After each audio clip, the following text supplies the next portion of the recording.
Hey everyone, and welcome back to my Completionist playthrough of the Baldur's Gate Saga with SCS and Ascension. And in this episode we're going to dive deeper into Abazigal's lair, both figuratively and literally, because of course we do have these pools of water that we are going to have to swim through in order to reach the different parts of this cavern complex. First though, let's do this level up on Imoen. There's not much to it, but I think before we take this hot, refreshing bath, we are going to have to do some preparations. I think this is going to be the time to cast Imoen's Stoneskins, even though it is very likely that she is going to lose those Stoneskins soon. I think it is important enough that she is not interrupted in this upcoming encounter, that we are going to cast Stoneskins on her, and we are going to set up a new spell sequencer on Sinashira, and in the meantime we can showcase that indeed the alarm has been sounded, all of the doors of course are locked, and we are going to have to find a different way through. Here in this spell sequencer we're going to put 2 secret words and a spell thrust, and yeah, even though swimming in plate armor does not seem like the brightest idea, this is something that we're going to have to do, and out of all of these pools here, this is the only one that we're going to be able to swim through for now, as apparently this is a short enough tunnel that we can just get through it by just holding our breath. And for the other pools, in order to get through them, we are going to need some magical help. So I think we are ready. Let's just keep going. We still have our haste, still have some of our magical buffs. Although I think Sinashira just lost her mirror images, which is not good. Alright, and here we are going to have a very different encounter in SCS. In the unmodded game we would just be greeted here by a few frost salamanders and that would be it. And in SCS we are going to have a little bit more of an involved encounter with some lizardmen. So there's going to be quite a few of these lizardmen that we have seen in the previous episode, the level 21 berserkers. There's a captain among them who is a level 25 berserker, and I think he often has greater whirlwinds, so I think we're going to get rid of him soon. And we also have these 2 lizardmen shaman, who are level 25 druids with access to very high level mage spells as well, like Time Stops, Wail of the Banshee, Horrid Wiltings, and that kind of stuff. So we are not going to take any chances with them. And this is a little bit unfortunate that Sinashira just lost her mirror images, but I think we can afford to throw a quick Greater Malison to make our spells more effective. Imoen is going to unleash a Horrid Wilting. Animan is going to cast a quick Holy Smite on all of them to deal some damage and potentially blind them. I think we are going to have a nice rare chance here on Sarvok to unleash our Namara Silence. And these shaman are vulnerable to silence. We might get some good effects from those. And now Kiranai is going to cast this Chain Lightning on the shaman on the left, and Jaheira is going to get this Staff of Thunder and Lightning and unleash this Lightning Bolt on the other shaman.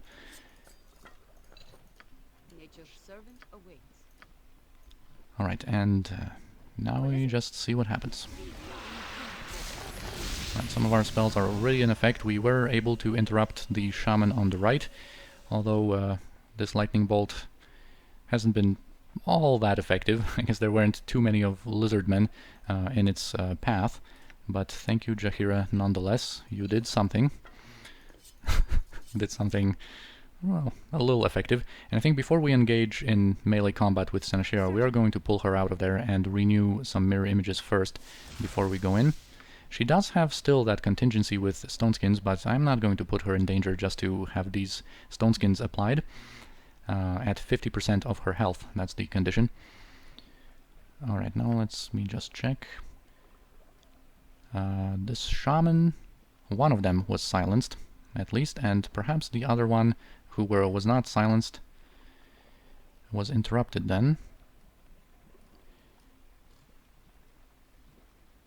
Alright, and our Holy Smite was unleashed as well, so we can have Sarvok, Jaheira, Animan already. I think take care of that captain first, quickly. Just get rid of him before we do anything else.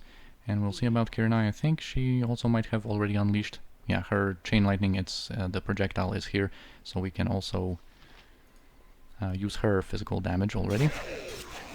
Alright, we have been able to dish out some damage, soften them up a little bit. Oh yeah, we were able to interrupt the other shaman. He is of a different color. Sometimes they have the same color, and which makes it a little bit problematic when it comes to distinguishing their spells. Alright, so we are safe for 1 round at least from these shaman. Or shamans, however you are supposed to say it. Alright, the captain is dead. Our Horrid Wilting is unleashed, and now I think we are going to split up our party. I think we're going to have Jaheira and Adaman try to attack this shaman on the right, and we're going to have Kirinai and Saravak go for the shaman on the right. We're going to take Imoen out of there and start shooting, and we're waiting on the mirror images on Sinashira. Okay, now we're going to be a little safer, and we can step into melee with her as well. Right, they are pretty willing to pester and harass Imoen. I think that one shaman already died. Yeah, so we can direct our damage onto the... I think they both actually died. Alright, that's very nice. That is very nice. We can just continue on with our physical damage. We can bring Imoen back, and perhaps we can also unleash maybe a quick Dragon's Breath. We are going to have a use for another one later, but we can definitely spare this one here, just to make this a little bit quicker, especially now that our haste expired and we have become fatigued. So let's not take too much unnecessary damage. Alright, that was very, very nice. Very nice! Love seeing those numbers. Alright, so that was a little appetizer for what's going to happen next. Let's just quickly loot some of these guys. Loot these halberds. Oh, that container is already full. I think in between episodes I've stashed some potions in there, which that of course take quite a few spaces in that bag of holding, but of course we have another one on Saravak. And I'm going to, before doing a selling session in Amkathran, I'm going to sort everything nicely, or maybe even do the whole selling session kind of off-camera like I have sometimes done it. Alright, so we are going to be... Actually, let's not heal that way. Let's use our Ballspawn ability, Mass Cure here, or Mass Healing, to do a little AoE heal and of course remove our fatigue. That is going to help us a little bit. And now, before we step through this passage, we are going to prepare a little bit more. Even though it is very likely that Jaheira is going to lose her Iron Skins. By the way, I do see that we do have this one backup Chaotic Commands coming from Jaheira, but we are committed to the idea of not using Chaotic Commands here, so we are not going to buff up with it. We are going to buff up with Iron Skins though, because even though it is likely that she is going to get it dispelled, this is the best encounter to have it on in the off chance that it is going to stay on her, and because of course it is a spell that takes a long time to cast, and it's just not going to be as useful anywhere here before we are forced to go back to Amkathran and rest. But yeah, this encounter is the perfect fit, even though she is likely to get it dispelled. We're also going to use another one of our Ballspawn ability, the recently reacquired Drop on Holy Might, just to increase the health pool of Sinashira, just to give us, you know, a little bit more of a defensive measure on her as well. We might buff up with some mirror images, but I am going to wait with a lot of our protections that would get dispelled by Breach, because the dragon we are going to meet on the other side is very, very, very likely to have that outcome coming from Wish that breaches everyone, because it's an incredibly physical damage-based encounter, and that is clearly the best choice for him, and that's basically what almost always happens when he casts Wish. And I guess we can already maybe activate Greater Evasion on Kirinai. This is going to give her an armor class and a saving throw boost, and combined with the armor class she gets from her potion of invulnerability and her belt giving her the bonus against slashing damage, she might be able to avoid some attacks here and there in the upcoming encounter. And also, speaking of Kirinai, we are going to equip Jan's spectroscopes on her, because this is going to make her immune to blindness, which is going to be a big concern in the upcoming encounter. Alright, so Greater Evasion is there. It is going to stay for 5 rounds, not that long, but, you know, I think she is going to be busy using some other stuff while in the fight, so we are just going to use it here already. Yeah, now we have our drop on Holy Might, and with that Constitution increase, Sinashira is at 166 health instead of 120 something, so that's a nice boost. And I think with this we are ready. I am not going to use any haste to make this upcoming encounter more interesting, not even any oils of speed or anything like that. I think this should provide for a pretty fun encounter, so let's just step through and see what's up. Alright, so here we meet a dragon, an Adramatis, And this is a big, big difference coming from SCS that we are going to discuss in a second. A ball spawn. Well, I am honored. I take it that Lord Abazigal's wretched brat is no longer with us then. Draconis is dead, yes. I am delighted to hear it. The cur was a disgrace to dragonkind, greater even than his mongrel father.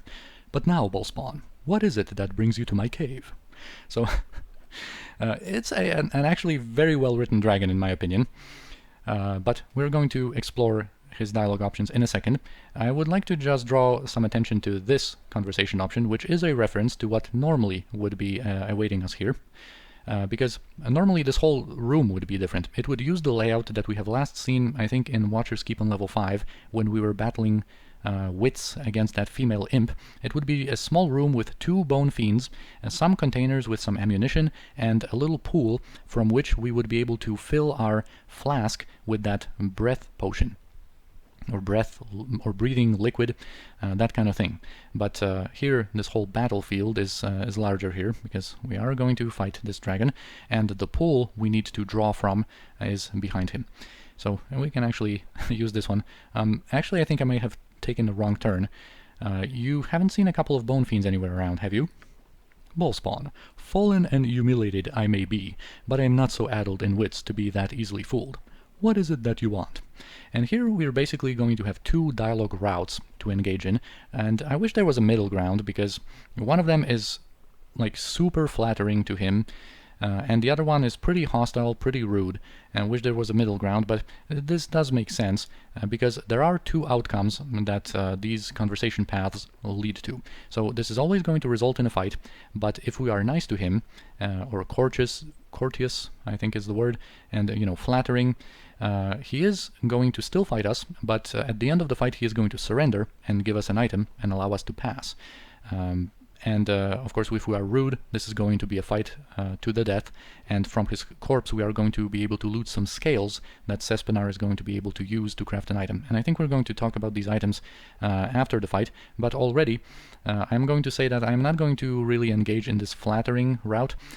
Basically, we can ask, I guess, for access to that breathing liquid, but he is still going to, fight us in order to determine whether we are worthy of it or not. Because, of course, Abazigal is inevitably going to know about his betrayal if he just lets us pass, and he needs to be sure that we are capable of defeating Abazigal as well. But anyway, I think I'm going to just kind of show that dialogue path on a screenshot, and here we're just going to be a little bit more straightforward with a dragon, with this one. I'm not interested in bantering, I just want to get at that potion pool behind you. How have I fallen? Banished to this miserable damp cave, forced to protect a stagnant pool. I am a guard dog, not a dragon. Bah! My sister, we have far more important business than banding words with a depressed dragon. And here I'm going to make a little exception, because after this dialogue option, Imoen is going to have an interjection, so let's show that one. Of course, engaging in that kind of flattering course of action here is not necessarily that we truly mean these words. We might just use our cunning and just try to appeal to his ego to perhaps, resolve this whole encounter peacefully. But anyway, Senashir would never seriously say these words here. Truly, mighty dragon, your splendor shines forth even in these poor surroundings. I am honored to gaze upon your magnificent form. Your flattery would once have been welcome to me, human, but I am a wretched creature now, defeated and humiliated by a mongrel half-breed, my hoard stolen away from me, my pride humbled. Dogs have no need for flattery. I never thought I'd feel sorry for a dragon, but the poor thing does look so miserable. But anyway, we're going to say this one. Then get out of my way, you pathetic excuse for a dragon. How dare you speak to a dragon that way, human? I may be laid low, but I still have my fangs and my claws, and I will teach you to respect our kind. And basically, Senashira here is pretty rude and straightforward, because he is a yellow dragon, and implemented very faithfully to the lore. And in the lore, yellow dragons are dragons of the desert, which makes sense because there is this nearby Kaleen desert, of course, where we are. And when speaking about the lore, yellow dragons are chaotic evil. So Senashira is not going to, you know, let this go peacefully. She is going to cleanse the world out of this evil filth. But also true to the lore, yellow dragons are immune to fire and heat, and he is going to be immune to fire. And his breath weapon attack is going to be a little different. Not so much a breath, but a sand attack. And we're going to discuss that in a moment. Now let's just gaze upon his magnificent form, I guess, and try to spread out a little bit, and give him a chance to get his pre-buffs. And also we're going to see he is very likely to cast that wish spell, and we'll see what he's going to get out of it. But yeah, as a yellow dragon, he has level 28, and he has 750 HP. He has 100 fire resistance, 65 resistance to magic, and 25 resistance to slashing and crashing damage, but 75 to piercing and missile. He has 3 attacks per round and 25 strength, like all dragons do. And I actually had to fix his attack because he didn't have his dragon claw implemented properly. But as you'll probably see, he is going to be able to dish out some serious damage with his physical attacks. And also, speaking about that breath attack, his is a yellow dragon scorching sand attack, which deals piercing damage and can inflict blindness unless we save with a pretty difficult saving throw versus breath at a -6 penalty. So that is why, of course, that breaching wish makes the most sense for him, and that is why this is a very physical damage oriented fight. Of course, he also has his Dragon Fear and his Wing Buffet. And yeah, let's just see what he's got. Right, so he is going to have Spell Deflection, Protection from Magical Weapons, and Improved Haste. So actually 6 attacks, and he does cast that wish. And before he casts that wish, I think we are going to play it a little risky, and even though Imoen might lose her stone skins, I think I am already going to unleash her spell trigger, which is just perfect for his spell selection, because it is going to dispel his spell deflection and reduce his magic resistance down to 15, and we might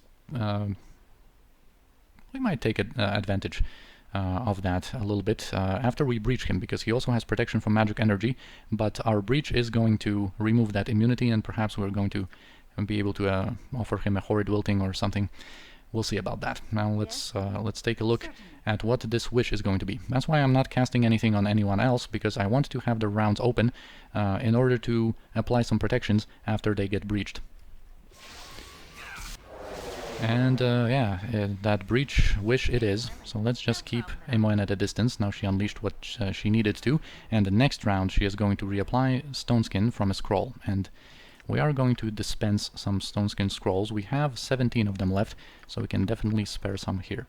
So we're going to give 1 to Seneshira, we're going to get 1 to Imoen, and 1 to Kirinai. We're also going to pass these boots to Saravok, and these fire seeds are supposed to vanish after like 3 turns, I think, of being casted, but they don't disappear properly, as you can see. I think I'm just going to throw them out to kind of make them disappear, I guess, as they are supposed to. We're not supposed to have still that one fire seed. After I'll travel from Sendai's Enclave to here. Yeah, we are going to apply some abilities after this breach hits, so let's allow it to hit. Alright, it did. So now we can...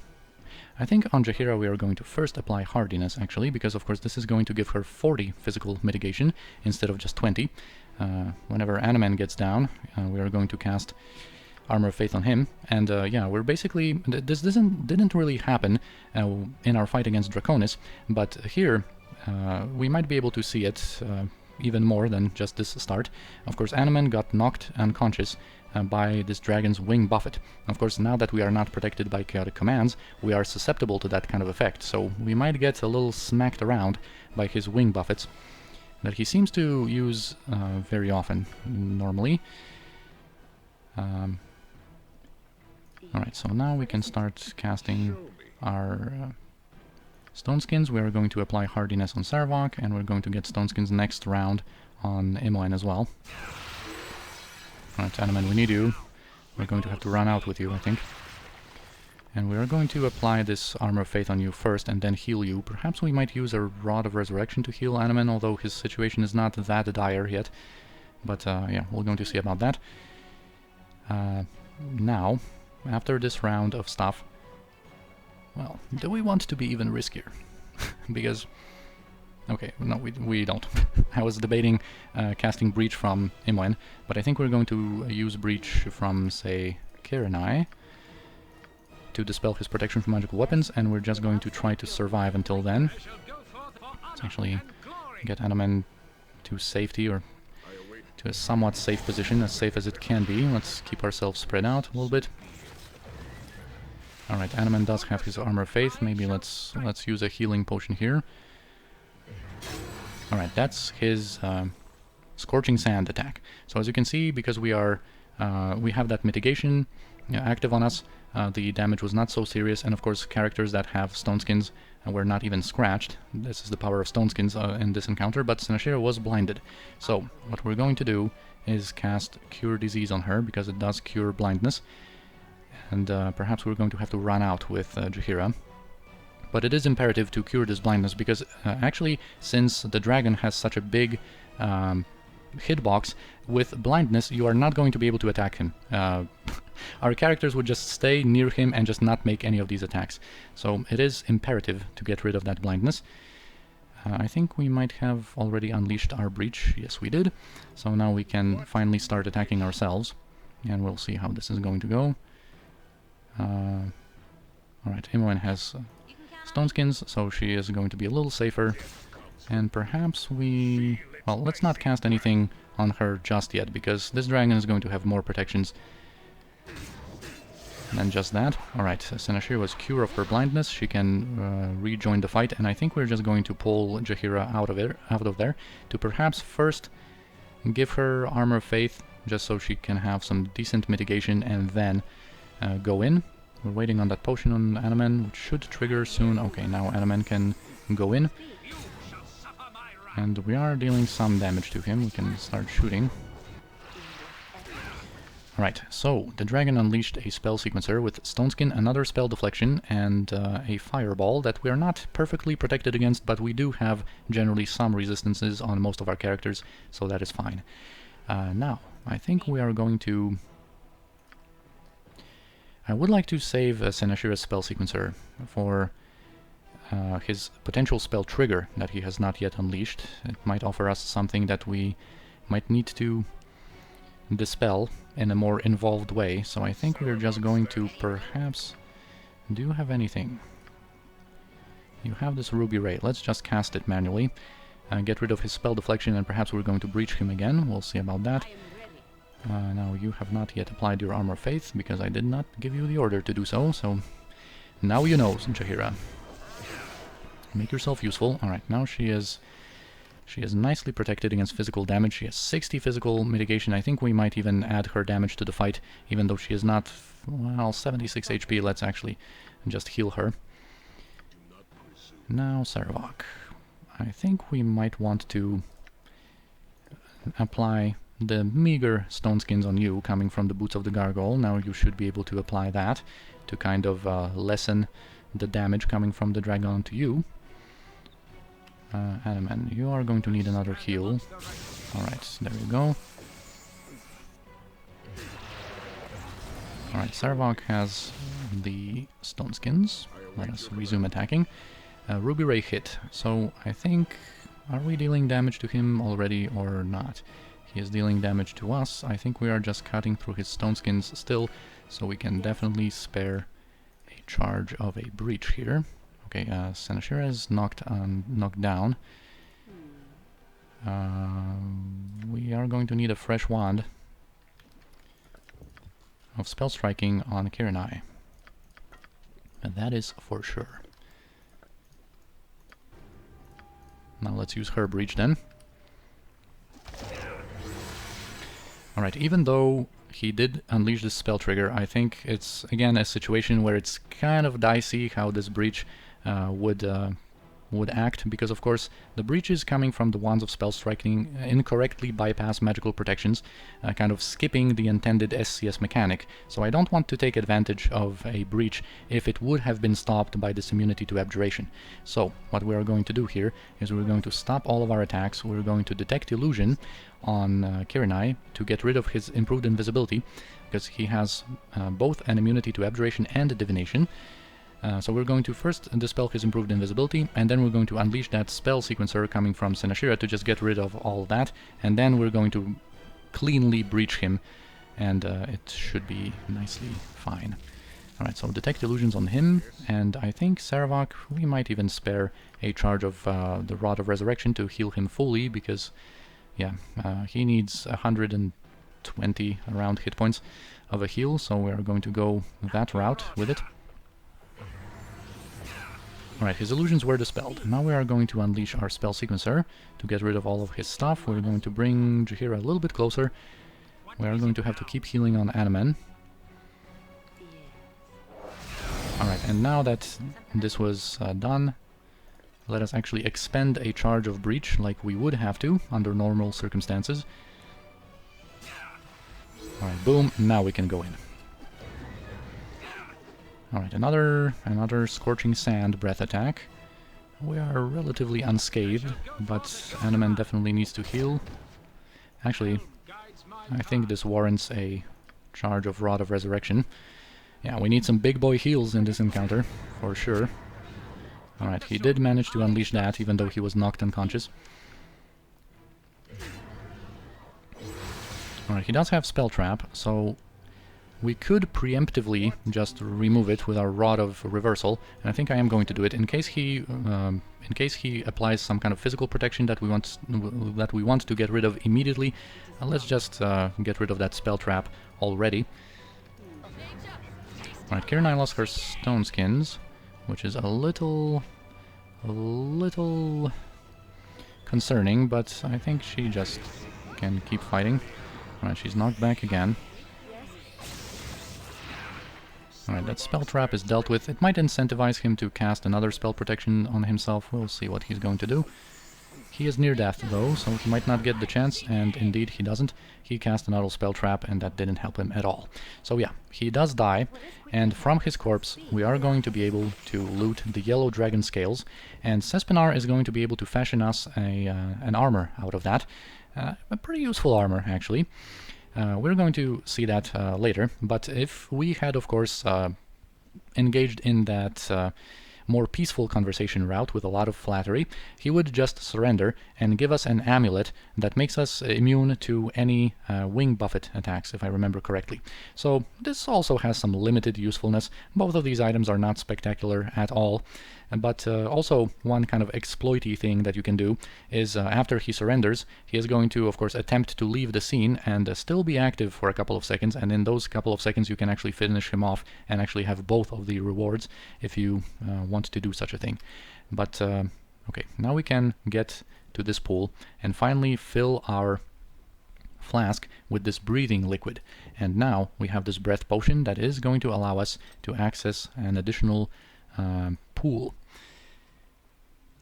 And okay, that's just our fire seeds.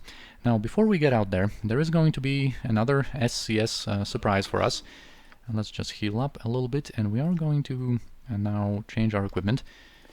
Kirnai can go back to her normal stuff, and we are going to, first of all, complete Saravak's full fire resistance, and we're also going to equip him with this Cloak of Reflection that is going to give him a full electrical resistance as well, because there is going to be a group of devils that are going to greet us, and we are going to go in with Jaheira and Saravak, because are going to be pit fiends with their firestorms and Kornagons with their lightning bolts. So Jaheira is immune to lightning thanks to her harper pin, and she is immune to fire thanks to her red dragon scale and her ring.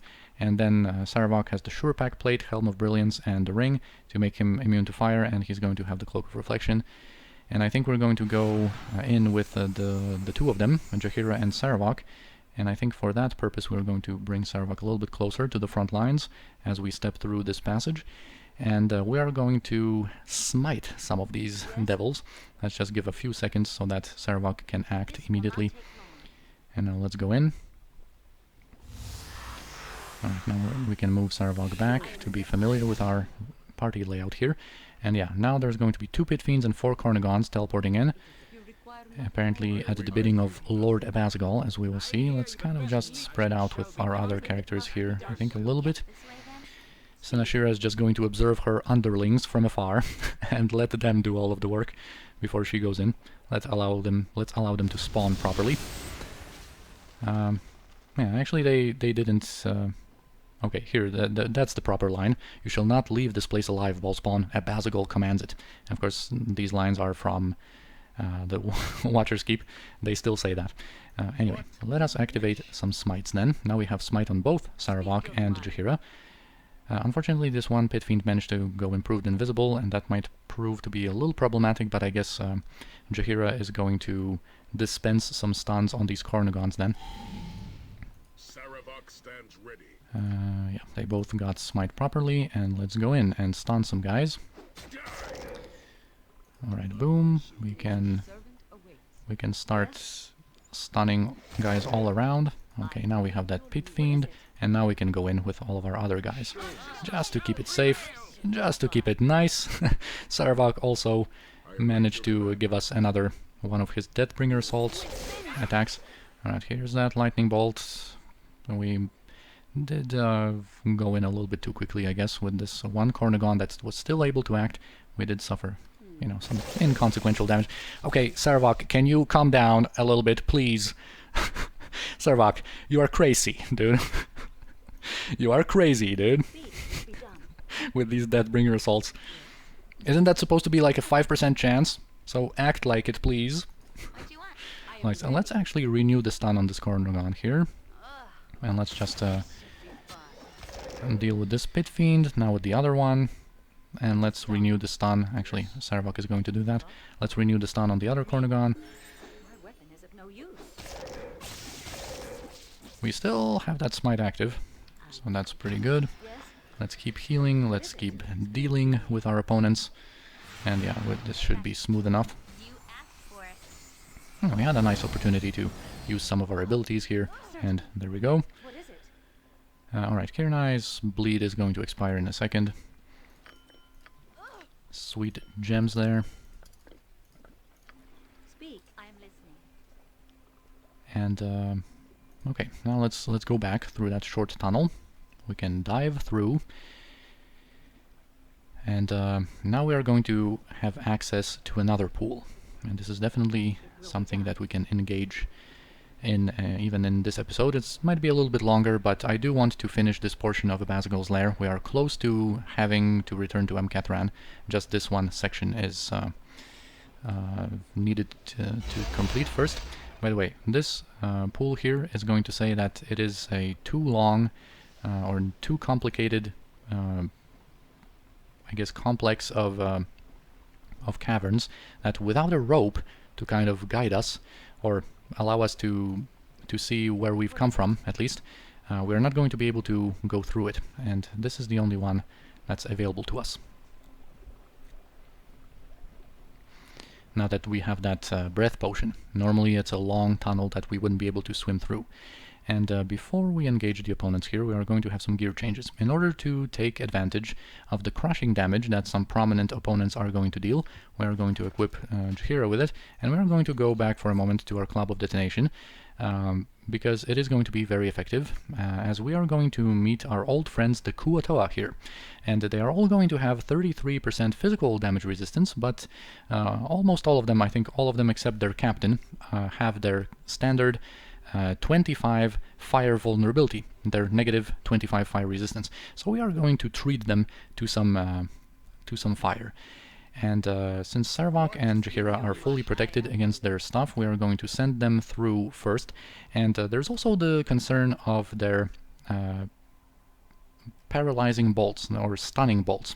And the Kuo-toan stunning bolts actually use save versus spell in order to determine if someone is going to be affected by that. So Jaheira's save versus spell is very nice thanks to her Harper pin, and we are going to actually renew our potions of invulnerability here to make her immune to that kind of effect, and Sarevok is going to be safe from that as well.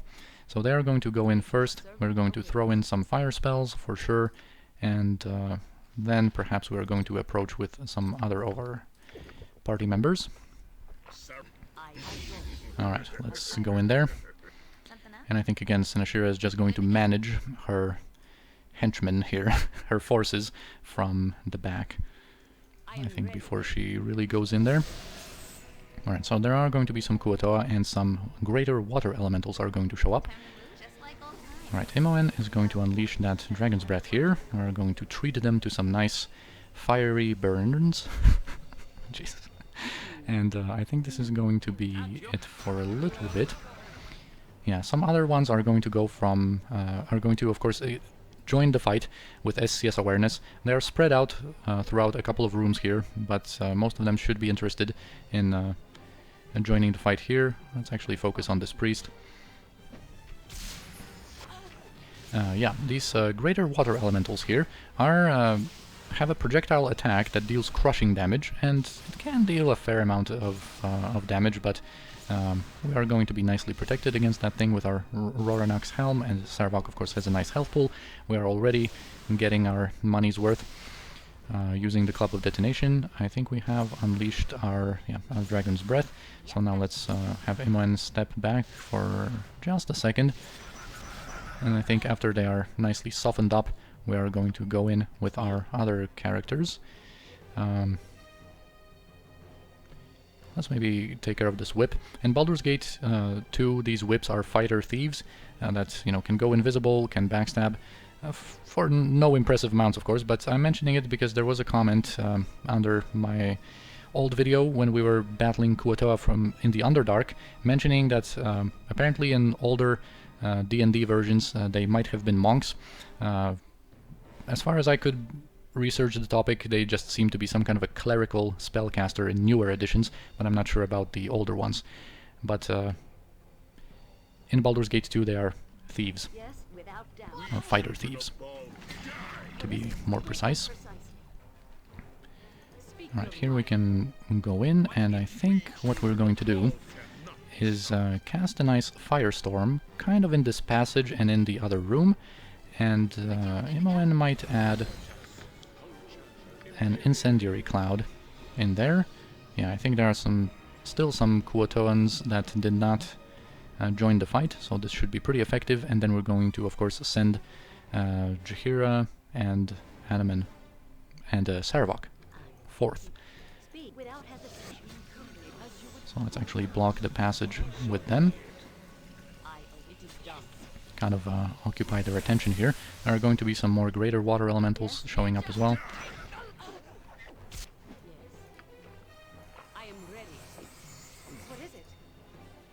Alright, our firestorm and incendiary clouds are on their way.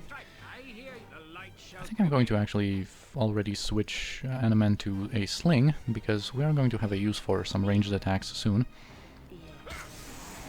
Alright, also Kiranai might switch to some ranged weaponry. A lot of them escaped kind of to the west. Let's perhaps retreat back with our own characters to incentivize them to come closer. Come closer, my friends. Okay, some skeleton warrior got summoned as well. If they want to escape the cloud into our melee forces, then so be it. Sinashira is going to take care of you. Nicely. Yeah, of course, some SCS AI has a use here where they don't really want to step into clouds and into any lingering spells like that, but they also want to engage us, so they stand in front of a dilemma there. Their bloodthirst or their sense of self-preservation, and apparently they are just too bloodthirsty to know better. Alright, we can just... oh, okay, just one more. Why not? One more Deathbringer Assault.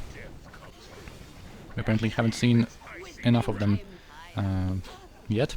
Alright, let's retreat a little bit, let's allow this incendiary cloud to dissipate, and then we're going to go in with our other characters, because in the room to the west there's going to be a special opponent. Unfortunately, not really when it comes to gameplay reasons. It's not going to be a tough opponent, but a very noteworthy nonetheless.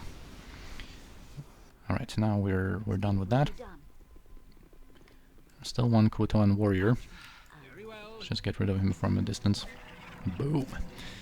I think we're going to switch Jaheira to slings as well. And Sinashira is going to reapply some some mirror images. Although, actually, change of plans. Jaheira is actually going to go into melee, but we are going to prepare the Boots of the North for her. Just whenever we can use such tools, we are going to. And Jaheira is going to actually cast this small resist fire and cold spell that is going to give her 50% resistance. The other 50 she is going to get from the boots, and she is going to be able to engage in melee this certain opponent that I was kind of introducing a little bit earlier. Here is Olhydra, and Olhydra is actually an evil princess of water creatures. So it seems like all of these powerful ball spawn always were able to enlist the help of a powerful elemental prince, because Yagashira had Imix, of course, Sendai had Ogrimmok, and Abazigal has Olhydra. Unfortunately, Olhydra is by far the worst of the Archomentals, and she doesn't have any spells aside from this kind of beefed up Fire Shield Blue that can deal some good cold damage, but of course it's easy to protect against. And she has a rather average attack. She deals crushing damage as well, and can deal bonus crushing damage with her attack. Of course, as every elemental prince, she also has that level 15 Dispel attached to it, which of course is not too impressive at this point in the game. She has 3 attacks per round, 180 HP, she is immune to cold and has 70 magic resistance, and also 50% slashing resistance, but no crushing resistance, so our Club of Detonation is going to serve as well, and also 20 to piercing and missile, I think. And basically, I'm not sure if this is the case in the unmodded game, or this is some SCS shenanigans that they managed to have a little oversight here, but normally Olhydra only attacks in melee, which is just pointless, because of course you can take her on from afar and she is not going to be able to do anything. But I have actually fixed her attack and gave her a projectile similar to the ones that the other greater water elementals use, so she is at least going to be able to do something, even if engaged only from afar. And one more thing I wanted to say about her is that she is basically the definition of optional content, because there is nothing to gain from this room. We can just go to the east where we need to, and just skip this room altogether. There's nothing to gain from here. We don't even need to be here at all. But we are, of course, going to kill her. We are going to take pleasure from that.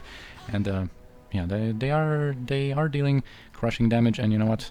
For that reason, I am going to buff up Jaheira with some hardiness, so now she has 90% crushing damage resistance, just to have this little demonstration that Olhydra, yes, she works like she should be working with this fire shield is generally something that they reapply with basically every attack. And yeah, now she is protected. We can see that their attacks work as they should, and yeah, we're going to be able to go into melee with Jaheira, but yeah, even with her protections, she is receiving some damage. Anyway, let's finally do this. And we are going to just bring other characters as well here. Oh, by the way, one thing I forgot to tell about Olhydra, she can stun with her attack, and we can already see that happening on Jaheira. We're going to monitor her situation. If we need to, well, we don't even need to monitor it. We have so many charges of our Mithild's Harp that we can use it already. It's not a super long stun. I think it's like 3 rounds, or is it 20 seconds, something like that. But yeah, we are of course able to just freeze Jaheira from it right away. And let's actually direct our ranged attacks onto Olhydra already.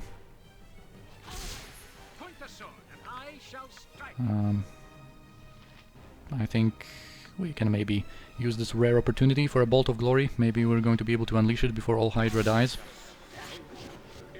Although our Club of Detonation is doing some nice damage. Let's see if this is going to succeed. Well, you were too slow, Animan. And yeah, there's nothing to loot, nothing to gain. Well, a little bit of experience, of course, we can get from here. But yeah, not much in terms of loot. I am not going to loot all of these. Oh, there's a nice scroll. But I'm not going to loot all of these Kuo-toa bolts. We have so many of them still stashed.